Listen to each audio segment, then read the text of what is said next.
Hello guys, आपके लिए फिर एक नया टॉपिक और वो टॉपिक है फिजिकल फीचर ऑफ इंडिया, यानी भारत का भौतिक स्वरूप। उसमें अगर आप देखें तो पूरे भारत में और किसी भी देश के बारे में जब जानकारी हासिल करनी होती है तो पहले उस देश में उसका भौतिक स्वरूप कैसा है, उसकी ज़मीन कैसी है, उसके आसपास कैसा है, उसकी लोकेशन कैसी है और किस तरह की उसकी आकृति है, ये सारी बातें हमें देखने को मिलती हैं।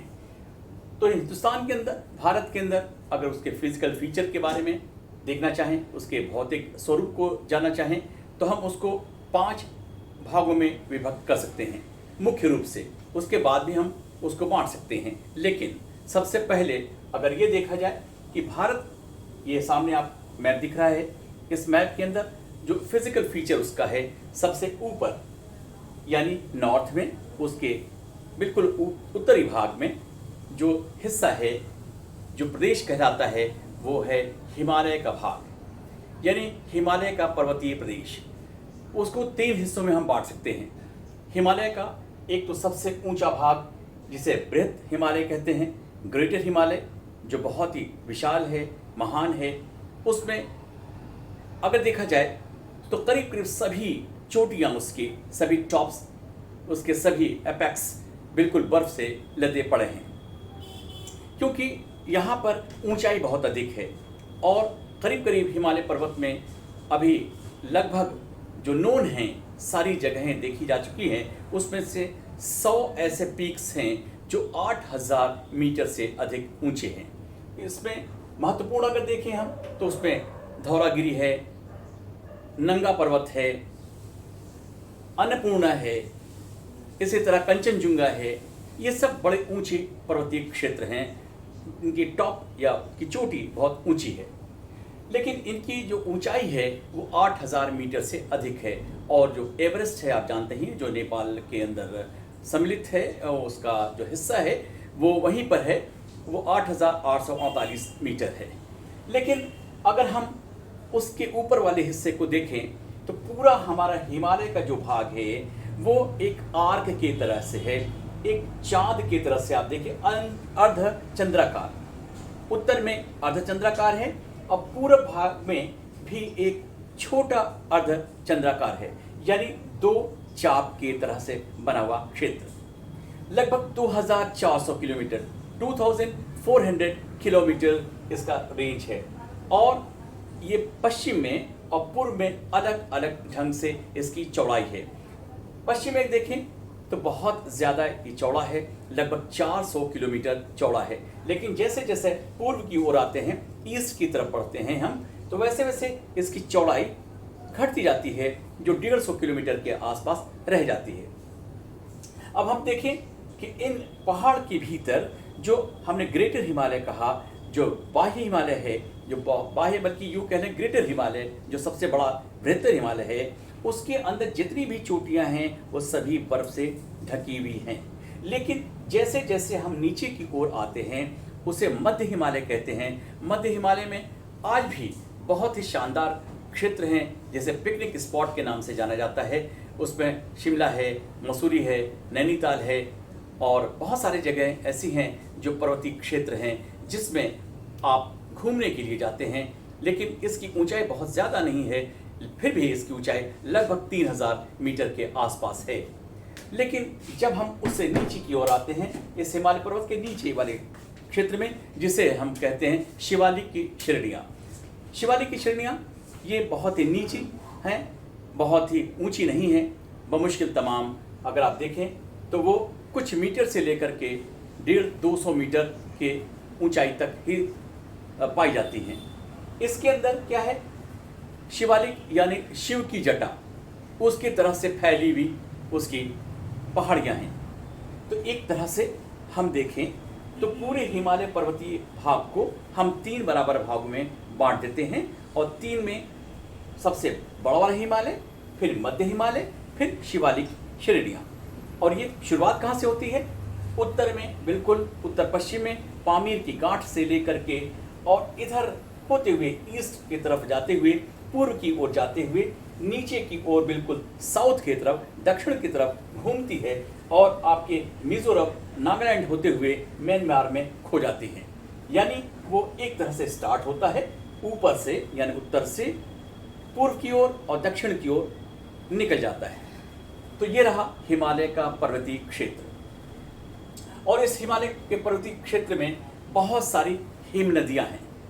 ऊपर टॉप पर जहां 8000 मीटर से अधिक ऊंचाई पर है, उन सब जगहों पर अभी तो कई हजार इसमें हिमनद पाई जाती हैं, यानी बर्फ की नदियां पाई जाती हैं। उसमें सियाचिन की जो नदी है, बर्फ की नदी जो 72 किलोमीटर लंबी है, वो बहुत ही महत्वपूर्ण है, जो भारत और पाकिस्तान के लिए सामरिक स्थिति उसकी बहुत ही महत्वपूर्ण है। अब आप देखें उसके नीचे सेकंड नंबर पर, सेकंड पोजीशन पर, यानी सेकंड पोजीशन यूँ कह लें कि सेकंड नंबर के लिए भारत का, उत्तर भारत का विशाल मैदान। उत्तर भारत का विशाल मैदान सबसे महत्वपूर्ण है हम सब के लिए, खास करके इसके लिए कि वहाँ पर उद्योग धंधा, कृषि का कार्य, मिट्टी, ये सब कुछ बहुत ही विशाल है। और ये न केवल भारत के लिए बल्कि पूरे विश्व के लिए बहुत ही महत्वपूर्ण है, क्योंकि इसमें इसको 3 हिस्सों में हम विभक्त कर देते हैं, 3 हिस्सों में बांट देते हैं।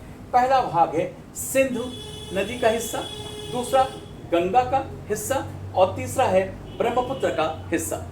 इन तीनों को लेकर ही इस पूरे विशाल मैदान का निर्माण हुआ है, जिसमें हजारों छोटी छोटी नदियां हैं। लेकिन इन नदियों का सबसे महत्वपूर्ण कार्य क्या है? बाढ़ के दिनों में जब फ्लड आती है तो वो नई मिट्टी का निर्माण कर देती हैं, और जब नई मिट्टी का निर्माण कर देती है तो उसमें कृषि का कार्य और भी अच्छा होने लगता है।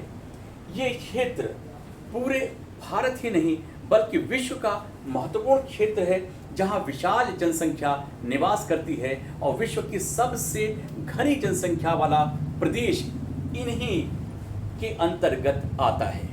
क्योंकि अगर भारत का विशाल मैदान देखा जाए तो इसमें कई प्रदेश सम्मिलित हैं, और ये सारी प्रदेश बहुत ही महत्वपूर्ण हैं कृषि के, खास तौर से कृषि के कार्य के लिए, दूसरा उद्योग धंधों के लिए, तीसरा यहाँ के रोजगार के लिए।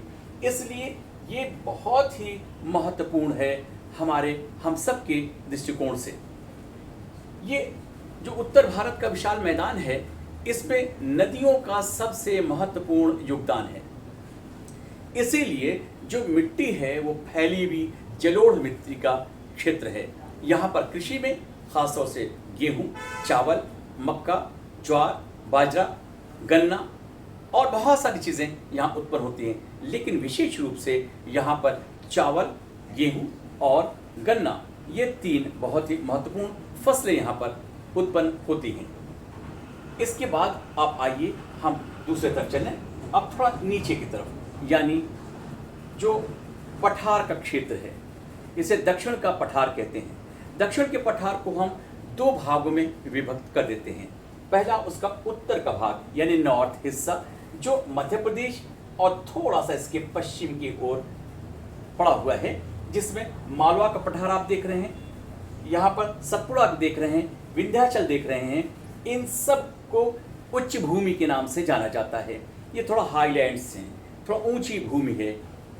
लेकिन जैसे जैसे उसके दक्षिण में आप जाएंगे, जैसे जैसे हम नीचे जा रहे हैं, वैसे वैसे ये एक त्रिभुज की तरह से, त्रिकोण की तरह से या ट्रायंगल शेप लेता हुआ ये नीचे जाता है। और जैसे जैसे ऊपर से नीचे आता है वैसे ये थोड़ा उठ जाता है और ऊंचा हो जाता है। लेकिन फिर भी इसकी ऊंचाई 800 से लेकर 1000 मीटर से अधिक ऊंची नहीं हो पाती है, जिसमें नीलगिरी की पहाड़ियाँ बहुत ही मशहूर हैं। अन्नामलाई इसकी भी जो पहाड़ियाँ हैं बहुत ही महत्वपूर्ण हैं। इसमें बहुत सी छोटी छोटी नदियाँ भी बहती हैं। चाहे ऊपर से देख लें, अगर यहाँ ताप्ती है तो इसके नीचे देखिए नर्मदा है, ये देखिए इधर नीचे कावेरी साइड, इसमें कावेरी है, इधर से देखें आप तो ये महानदी है। ये सब नदियाँ मिल करके छोटे छोटे एक प्रकार से स्ट्रीम बनाते हैं। लेकिन याद रखिएगा, यहाँ की नदियाँ उत्तर भारत की नदियों से कमज़ोर हैं, यानी वो इतनी मजबूत, या इतने फ्लो करने वाली हमेशा सदाबहार नहीं है।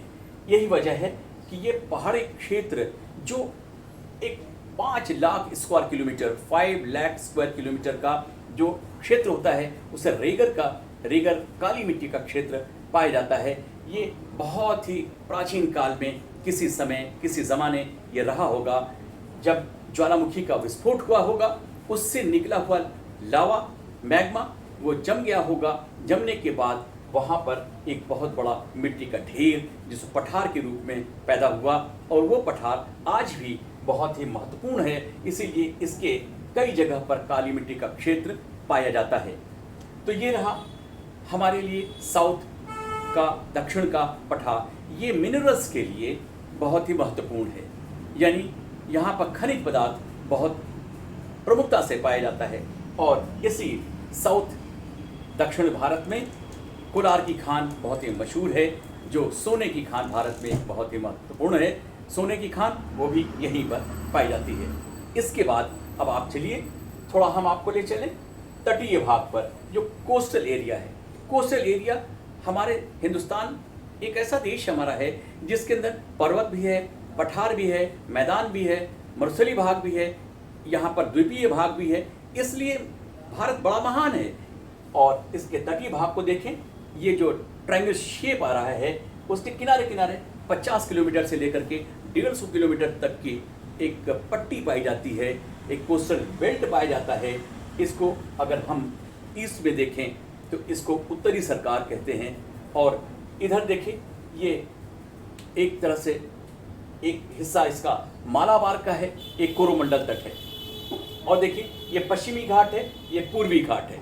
ठीक है, इस तरह से हम इसको किनारे के हिस्सा देखते हैं। ये किनारे का हिस्सा एक तरह से देखा जाए तो हमारे लिए महत्वपूर्ण इसलिए होता है क्योंकि यहाँ पर बालू बजरी बहुत पाया जाता है, एक बड़ा सा क्षेत्र है।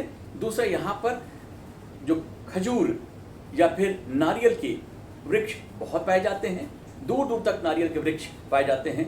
और इनके जो खाना इनके बनता है इनका, ये भी ज़्यादातर जो नारियल के तेल में होता है, वो नारियल के तेल में ही इनके खाना बनता है। तो ये तटीय हिस्सा बहुत ही महत्वपूर्ण है। और तटीय भाग हमारे समुद्र का 2 हिस्सा, यानी बे ऑफ बंगाल और दूसरा अरबियन सी, और फिर तीसरा हिस्सा हिंद महासागर की ओर निकल जाता है। ये तटीय हिस्सा है।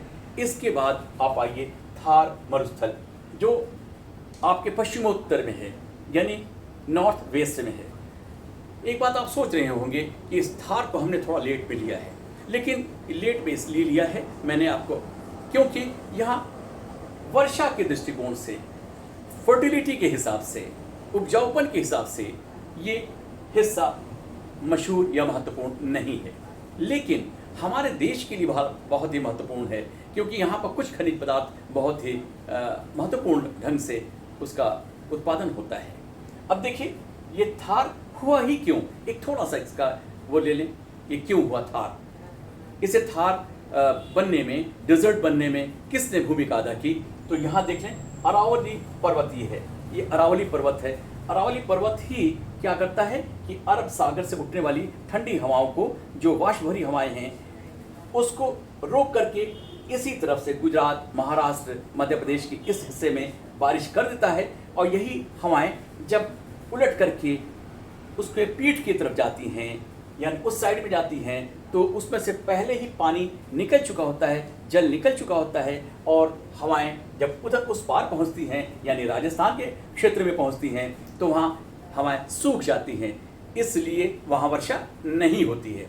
आपने सुना ही होगा कि राजस्थान में वर्षा बमुश्किल तमाम पूरे वर्ष में अगर होती हैं तो मुश्किल से 10 से 15 सेंटीमीटर वर्षा होती है, क्योंकि यहाँ पर एक ही नदी है, वो लूनी एक नदी है, बहुत ही छोटी लेकिन वह बहुत ही महत्वपूर्ण नदी है। यहाँ पानी का अकाल हुआ करता है, कृषि का बहुत ही कम क्षेत्रों में है। जैसलमेर का क्षेत्र देख लीजिए, बहुत ही विकट, बहुत ही है, दूर तक आप देख लीजिए, जैसलमेर का क्षेत्र देख लीजिए, या किनारे के जितने भी जो पाकिस्तान के बॉर्डर से लगा हुआ क्षेत्र है, वो सारा का सारा बिल्कुल से सैंडी है, बहुत ही बैरन लैंड है, बिल्कुल से वहाँ पर बहुत ही सूखा है। जितने आप पश्चिम उत्तर जाएंगे उतना ही सूखा आपको मिलता जाएगा। इसलिए ये थार मरुस्थल जो हमारे देश का डेजर्ट है वो बहुत ही महत्वपूर्ण है। लेकिन इसलिए महत्वपूर्ण है क्योंकि यहाँ खनिज पदार्थ भी मिलते हैं और इस पदार्थ के लिए हम वहाँ पर उसका महत्व और भी बढ़ जाता है। लेकिन इसका महत्व इसलिए भी और भी महत्वपूर्ण है क्योंकि यहाँ का क्षेत्र ऐतिहासिक रूप में बहुत ही मशहूर रहा है किसी ज़माने प्राचीन काल में। जैसे कि हमारा उत्तर भारत का विशाल मैदान रहा है, चाहे वो गुप्ता डायनेस्टी हो या हर्ष मौर्य या फिर आप दिल्ली के सल्तनत काल का देख लें या फिर देख लें मुग़ल काल का देख लें। ये जो वर्तमान में प्राचीन काल से लेकर के मिडिल जो क्षेत्र है, मिडिल एरिया है या मिडिल एरा है, वो सब कुछ आप देखेंगे कि यहाँ पर लोगों ने बीच वाले हिस्से में विशाल जो प्रदेश है, जो नॉर्थ इंडिया का प्ले है, उसके अंदर लोगों ने जिस हिसाब से लोगों ने रहना शुरू किया, चाहे बड़े बड़े राजाओं ने रहना शुरू किया था और उन्होंने अपना एक तरह से जो इस्टेब्लिशमेंट किया वो इसी क्षेत्र में किया। और उसी से थोड़ा सा आगे बढ़कर राजस्थान में पुराने रजवाड़े या फिर राजाओं का भी क्षेत्र रहा है, क्योंकि इसी क्षेत्र से लोग आने वाले, जो बाहर से आने वाले वालों को एक रास्ता मिलता था, एक पैसेज मिलता था, इसी के थोड़ा सा ऊपर से पैसेज मिल जाता था। इसलिए ये महत्वपूर्ण जगह रही है। अंत में आइए मैं आपको ले चलूँ थोड़ा सा द्वीपीय क्षेत्र में। द्वीप का क्षेत्र यानी जो आइलैंड्स हैं, आइलैंड्स दो तरह से वैसे देखा जाए तो अभी हमारे पूरे देश में मिला करके 1382 के आसपास हमारे जो ऑफशोर्स हैं बहुत सारे हैं। लेकिन करीब करीब 1200 से ज़्यादा आइलैंड्स हैं हमारे पूरे देश में जो बिल्कुल समुद्र के अंदर हैं,